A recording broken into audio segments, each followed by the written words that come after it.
Hi, this is Assessment 2, Locating Yourself video for MGT569, the Leadership Challenge.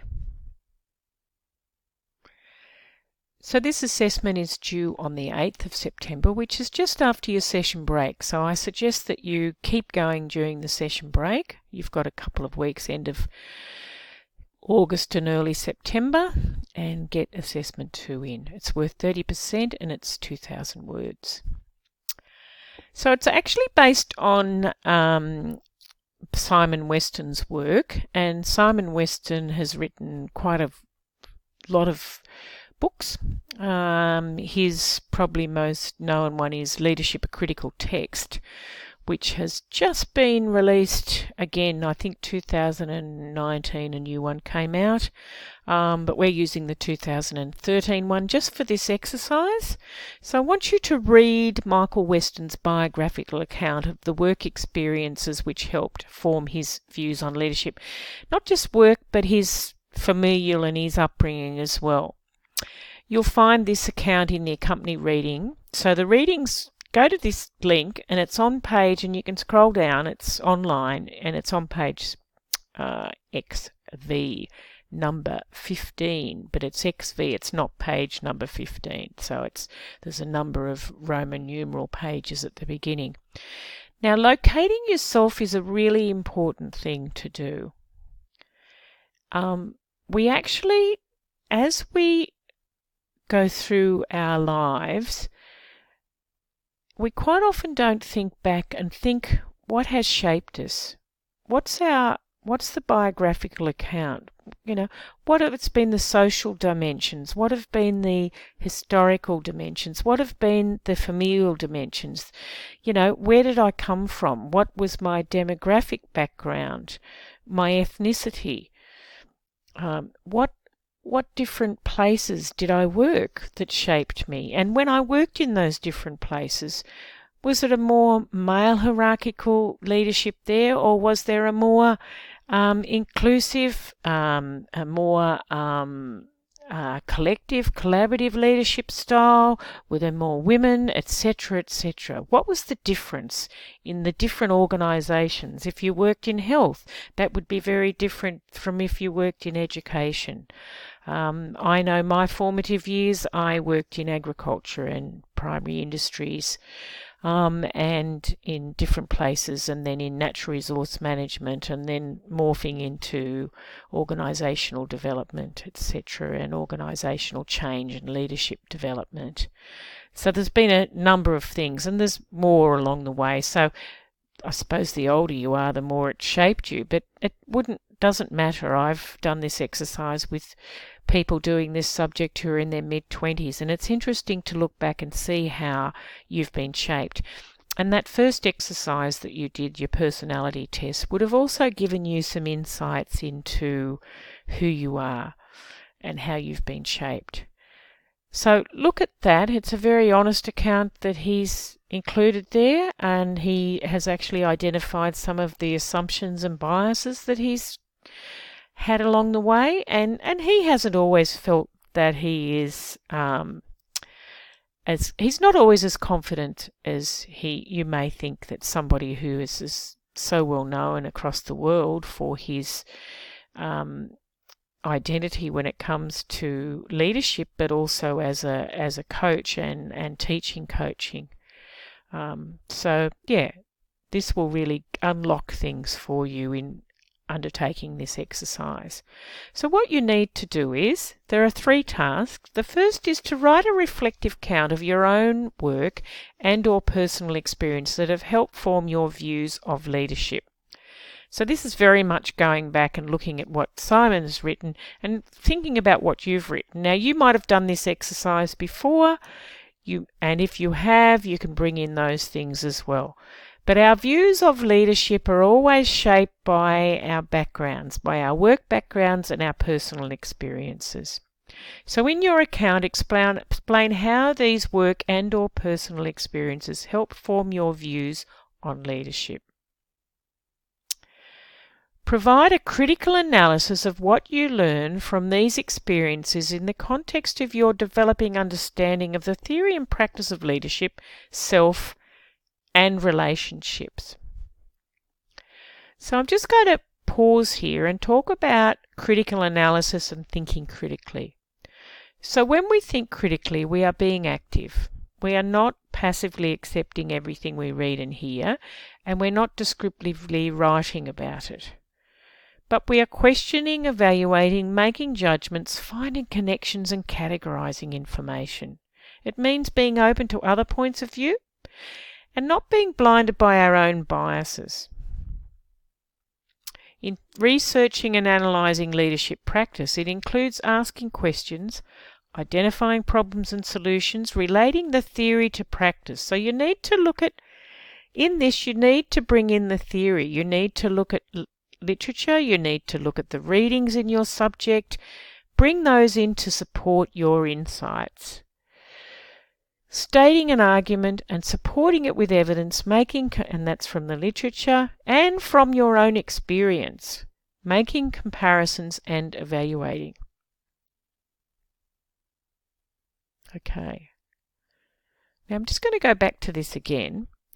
So this is you thinking critically, writing critically, analysing critically. This is about you, this task. So I want you to write in the first person. It's not about you saying the author says this and the author did this.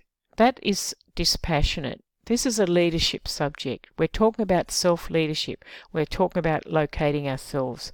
Please write in the first person. I can't emphasize that enough. It'll be liberating for some of you. So, always look at the marking criteria. The first criteria is written reflective account of work and or personal experiences. So to get a high distinction, it needs to be an insightful, outstanding and sophisticated reflection on that. But it also needs to be supported by the literature as well. Okay? Then working down to, if you don't reflect at all, you'll get a fail. If it's only a limited reflection, and excuse the typos in here, cutting and pasting from other areas sometimes does that. Just a descriptive account will give you a credit or below. Really getting into the detail of this. Explanation of how these experiences helped form personal views on leadership. So this is really where you connect and you look at your personal views, but you bring in the literature to support those views on leadership as well, and your developing understanding. Critical analysis of what you learn through these experiences in the context of your developing understanding of the theory and practice of leadership, self and relationships.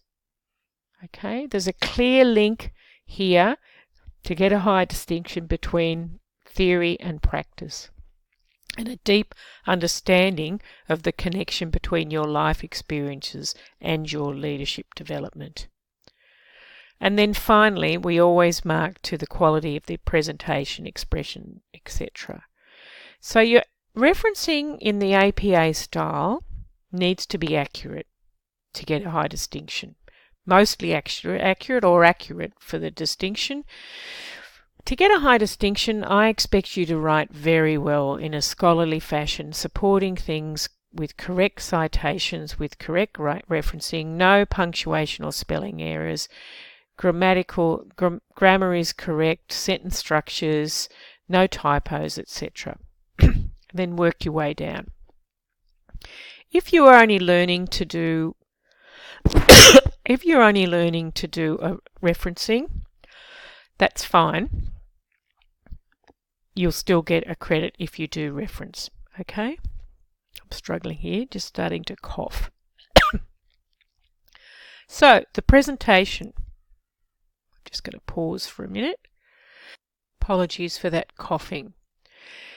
So presentation. Assessments must be submitted via EAST in a Word document. Now why I want them in a Word document is it's so much easier for me to mark for you, to give you in-text comments about when you've written things in a really well way, when you've referenced really well, or if, we need to fix some of the typos or whatever. Really important to have a Word document. Additionally, document text should be in 12-point, 1.5 line spacing and include your name, student number and page numbers. For MBL students or Master of Business Leadership students, I want you to submit your ePortfolio URL and password on the first page of the assessment. This assessment should be presented as followed: a cover sheet with your name and student number, subject code and subject name. Subject coordinator, assignment, title, due date, date of submission. This may be an attachment to the report cover. Some people attach it, some people don't. All students in the MBL, as I said, are expected to submit the URL for the ThinkSpace. A contents page or a table of contents, introduction which outlines the purpose and context of the assessment, and then the reflective account of your past experiences with critical analysis of how these experiences shaped your views on leadership, relating theory to practice. And you can create subheadings as appropriate. So follow the tasks and create those so they make sense. So there's a narrative that flows, and then a conclusion. Now, sometimes people do another reflection and a conclusion at the end. Then the reference list. So the reference list, and don't ask me why we've got different fonts here, please cite references using APA 6th edition. Okay, so go to that length. By now, this is your second assessment. You should have a pretty good idea how to do this. Let's keep our fingers crossed. Okay. And requirements. You may check your assessment for plagiarism using the Turnitin software. The class ID is there and the enrolment key is MGT569. I don't mark assessments in Turnitin, but I do check them. And it is really important that we check for plagiarism, and we have also had across the university sector a high increase in contract cheating. And contract cheating is whereby students pay for someone to write their assessment for them. And we have resources now to detect that. It's not a good look, and it's important that you're doing your own work, because this is a leadership subject and we expect you to show some leadership. So try and put your quotes in quotation marks. Don't copy a whole range of text out of different things without referencing it and quoting the page numbers, etc. If your Turnitin seems to be high to me, what I will do is I'll possibly work with you to resubmit that. Sometimes we just don't realise what the issues are. Happy to work with you. So if you have any questions about anything, post them at first to the assessment discussion forum. You can contact me on that email address. It's best to send me questions by email, and then I can repurpose them to the assessment discussion forum. You can also call me. My hours this session are from 10 till 12 on Mondays, 3 till 5 on Thursdays, not the last Thursday of July or the first Thursday of August. More and more I've been looking at some of the things that Sheryl Sandberg has been doing, which I find really quite interesting. And I like this quote: "We cannot change what we are not aware of, and once we are aware, we cannot help but change." So locating yourself in this assessment is really bringing to the fore and making you more aware of who you are in the context of leadership. So I wish you well, and I look forward to marking these assessments. Cheers.